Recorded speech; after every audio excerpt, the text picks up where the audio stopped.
यार दोस्तों, इंटरनेट तो हम सारे लोग यूज करते हैं, लेकिन यार ऐसे में करते हैं हम लोग दिन भर में अलग अलग वेबसाइट्स को विजिट। लेकिन दोस्तों ऐसे में अगर आता है ना सवाल निकल के यहाँ पे डार्क वेब का, तो यार हो सकता है कि डार्क वेब का नाम सुनते ही आप शायद थोड़ा डर गए होंगे। लेकिन दोस्तों मैं आपसे आज बात करने वाला हूँ डार्क वेब के बारे में। और दोस्तों हम जानेंगे कि आखिर ये डार्क वेब कितनी ज्यादा अच्छी या फिर कितनी ज्यादा बुरी है, या फिर ओवरऑल यार ये किस तरीके से हमारे पास क्राइम को प्रमोट करती है। तो यार आज आप वीडियो आखिर तक देखती रही है। मैं आपसे आज बात करूंगा इसी डार्क वेब के बारे में, और दोस्तों हम समझेंगे इसका कॉन्सेप्ट और दोस्तों समझने की कोशिश कर लेंगे कि आखिर ये डार्क वेब कितनी ज्यादा खतरनाक है किसी भी नॉर्मल यूजर के लिए। नमस्कार दोस्तों, मेरा नाम है यशवंत और आप देख रहे हैं माइक्रोमाइंड। चलिए शुरू करते हैं।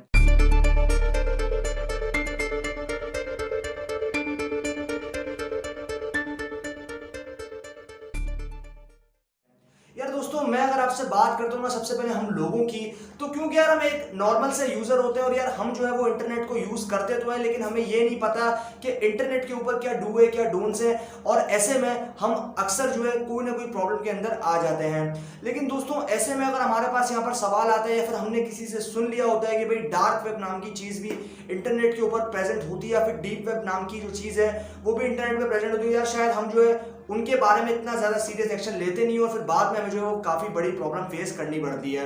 अब दोस्तों मैं अगर आपसे बात करता हूँ ना इंटरनेट यूजर्स की, तो क्योंकि इंटरनेट जो है वो आज के टाइम पे नो डाउट कि पूरी दुनिया जो है वो यूज कर रही है और बहुत ही ज्यादा डेटा जो है वो जनरेट कर रही है। अब क्योंकि डेटा जो है वो बड़ी बड़ी कंपनियों से लेके जो है वो हैकर्स के लिए काफी ज्यादा इंपॉर्टेंट होता है, और ऐसे में अगर हमारी कोई पर्सनल इंफॉर्मेशन या फिर हमारे कोई क्रेडेंशियल्स जो कि काफी ज्यादा इंपॉर्टेंट है, फिर हमारी कोई फाइनेंशियल इंफॉर्मेशन हो सकती है जो कि बैंकिंग के रिगार्डिंग हो सकती है, हमारे अकाउंट्स के रिगार्डिंग हो सकती है, या फिर कोई भी ऐसी ट्रांजैक्शन जो कि हमने की है उसका रिकॉर्ड हो सकता है, तो वो चीज जो सारी आपके पास इंफॉर्मेशन है या फिर जो सारी आपके पास पर्सनल डेटा है वो काफी ज्यादा इंपॉर्टेंट होता है और हमारे लिए ओवरऑल काफी ज्यादा मैटर करता है, क्योंकि हमारी अगर वो इंफॉर्मेशन कहीं हो गई लीक तो ऐसे में यार हमें जो है वो काफी ज्यादा प्रॉब्लम हो जाएगा। तो इसीलिए हम जो है यहाँ पर इस चीज के ऊपर ज्यादा ध्यान देते नहीं है, ना हमारी सिक्योरिटी पे हम ज्यादा ध्यान देते हैं। हमें सिर्फ काम होता है कि भाई हम जो है वो इंटरनेट को यूज कर ले और इंटरनेट से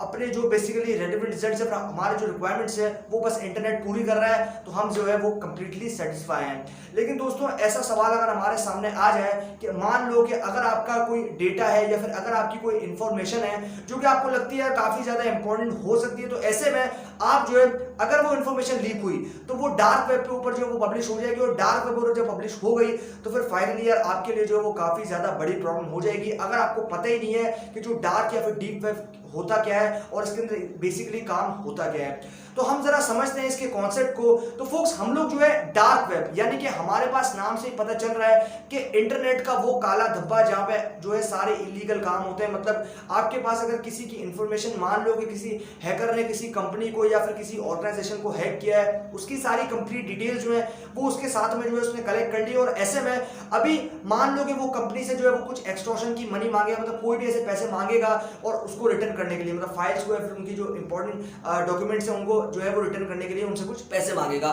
तो ऐसे में मान लो कंपनी जो है वो पैसे नहीं दे, तो ऐसे में क्या करेगा वो, ऐसे में वो उसको डार्क वेब पे पब्लिश कर देगा, और जब डार्क वेब पे पब्लिश कर दिया तो ऐसे में वो कंपनी की रेपुटेशन जो है वो कंप्लीटली डाउनवर्ड्स आ जाएगी, क्योंकि आप जो है इंटरनेट को यूज करते हो। अब इंटरनेट को यूज करते हो तो कंपनी जो है बेसिकली वो काफी ज्यादा इंपॉर्टेंट होती है किसी भी मार्केट के अंदर, क्योंकि एक बेसिकली एक सेटिस्फेक्शन होता है यूजर को कि भाई ये जो कंपनी है इसकी सिक्योरिटी काफी ज्यादा अच्छी है, और ऐसे ओवरऑल अगर हम बात करते हैं इसके पूरे इंफ्रास्ट्रक्चर की तो वो ओवरऑल हमें जो है काफी ज्यादा सिक्योर देखने को मिलता है। अब ऐसे में मान लो कि ये न्यूज अगर पब्लिश हो जाए कि भाई आपकी जो ये कंपनी है ये हैक हो चुकी है, तो ऐसे में जो सारे डेटा जो बेसिकली यूजर्स थे जो कि उसकी कंपनी की सर्विसेज को यूज कर रहे थे या फिर उनकी कंपनीज के क्लाउड सर्विसेज तो क्लाउड सर्विस को यूज कर रहे थे, तो ऐसे में क्या है उनका ट्रस्ट जो है वो कंप्लीटली ब्रेक हो जाए, क्योंकि उनको पता ही नहीं था कि ये जो कंपनी है इनकी सिक्योरिटी इतनी ज्यादा जो है वो मिसकंसेप्शन हो जाएगा उनके बीच में, और ऐसे में आप जो है आपका जो बेसिकली ट्रस्ट है वो कंप्लीटली उसके ऊपर से हट जाएगा। लेकिन दोस्तों ऐसे में अगर बात करता हूँ आपसे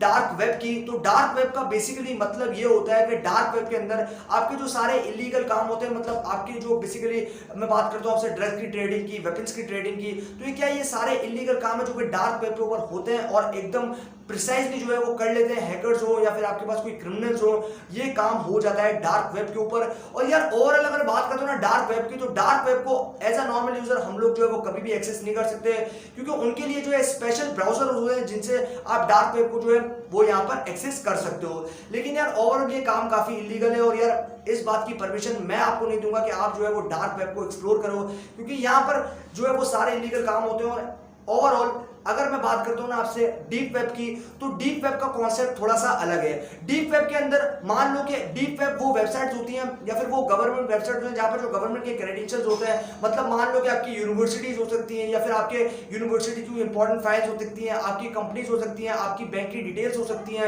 या फिर आपकी बैंक की कुछ इंपॉर्टेंट डॉक्यूमेंट्स हो सकते हैं। तो ये क्या है, ये सारी वेबसाइट्स मतलब ये वेबसाइट्स वो वेबसाइट होती हैं डीप वेब के ऊपर जो कि जो आपका नॉर्मल यूजर है उसको नजर नहीं आती। मतलब ये कि इंटरनेट के ऊपर अगर आप नॉर्मल यूजर तो आपको वो वेबसाइट नजर नहीं आएंगी। क्यों? क्योंकि आपके पास उसकी एक्सेस नहीं है। और ओवरऑल यार इनके लिए एक अलग से डेडिकेटेड कीज होती हैं जो कि अलग अलग ऑर्गेनाइजेशन के पास होती हैं। मतलब मान लो कि अगर कोई बैंक की डिटेल्स है तो बैंक की डिटेल्स के अंदर अगर आपको एक्सेस करना है, मतलब देख रही हो डिटेल्स को, तो एज अ नॉर्मल यूजर आप कभी भी उसको एक्सेस नहीं कर सकते, क्योंकि उनके लिए एक स्पेशल कीज होती हैं। उन कीज को जो है आप एंटर करोगे तभी जो है आपको एक्सेस मिलेगी, और वो करेक्ट नहीं हो तो आपको वो डिनाई कर देगा। तो ऐसी सिचुएशन में ये जो डीप वेब होता है इसके अंदर आपके पास इंपॉर्टेंट क्रेडेंशियल्स होते हैं जो कि नॉर्मल यूजर एक्सेस नहीं कर सकता कभी भी। लेकिन डीप वेब की बात करता हूं तो डीप वेब के लिए तो आपके पास कॉन्सेप्ट कंप्लीटली इलीगल हो जाता है, क्योंकि यहाँ पर जो है यहाँ पर कंप्लीटली जो काम है वो सारे इलीगल होते हैं। मतलब सारी जो चीजें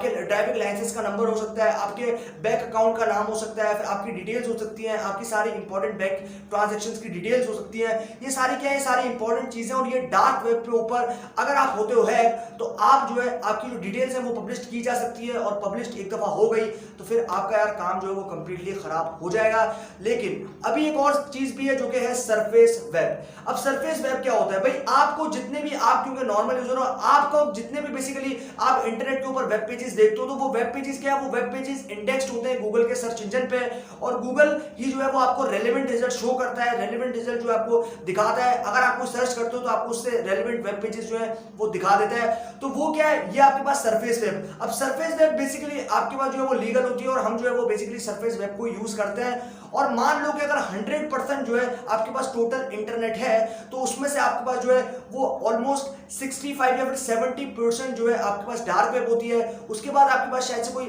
20% जो है आपके पास यहाँ पर डीप वेब आ जाती है। उसके बाद कोई 10 या फिर 15% होगा जिसके ऊपर आप जो है वो सरफेस वेब को देखते हो। तो दोस्तों आज जैसा कि आप जान सकते हो कि इंटरनेट का एक बहुत ही बड़ा हिस्सा जो है वो डार्क वेब के हाथों में है। उसके बाद जो है आपके पास सेकंड हाईएस्ट वो होता है आपके पास यहाँ पर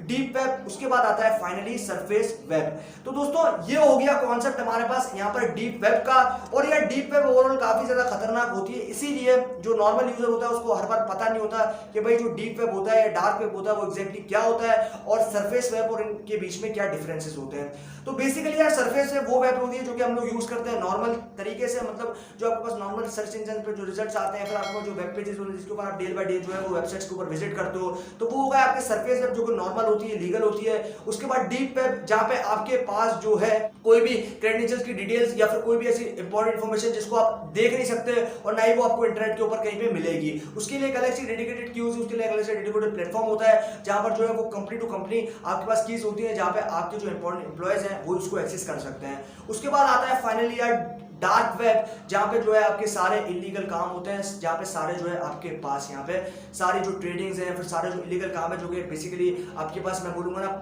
आपके पास जो है वो सारे इलीगल तरीके से होते हैं, और आप जो है इनको कभी भी देख नहीं पाते। इनके लिए स्पेशल ब्राउजर होते हैं इनको यूज करने के लिए, इनको एक्सेस करने के लिए। और यार ओवरऑल बात करता हूँ ना आपसे इन तीनों की, तो सरफेस से अभी तक हम लोग जो है वो यूज करते हैं, डीप वेब और डार्क वेब की तरफ अभी हम लोग यहाँ पर नहीं गए। तो दोस्तों यही थी सारी कंप्लीट कहानी इसी डार्क वेब के बारे में। मुझे उम्मीद है कि आप लोगों को ये कॉन्सेप्ट जो है वो क्लियर हो गया होगा और समझ में आ गया होगा कि आखिर एग्जैक्टली डार्क वेब क्या होता है और किस तरीके से हमें ये प्रॉब्लम दे सकता है। तो यार अगर वीडियो पसंद आया तो वीडियो को लाइक और शेयर करना बिल्कुल भी मत भूलिएगा, और चैनल को सब्सक्राइब नहीं किया तो चैनल को सब्सक्राइब कर दीजिए, क्योंकि मैं आपके लिए रोजाना ऐसी वीडियोस लेकर आता रहता हूँ। अभी के लिए दोस्तों इतना ही। Stay blessed, stay inspired.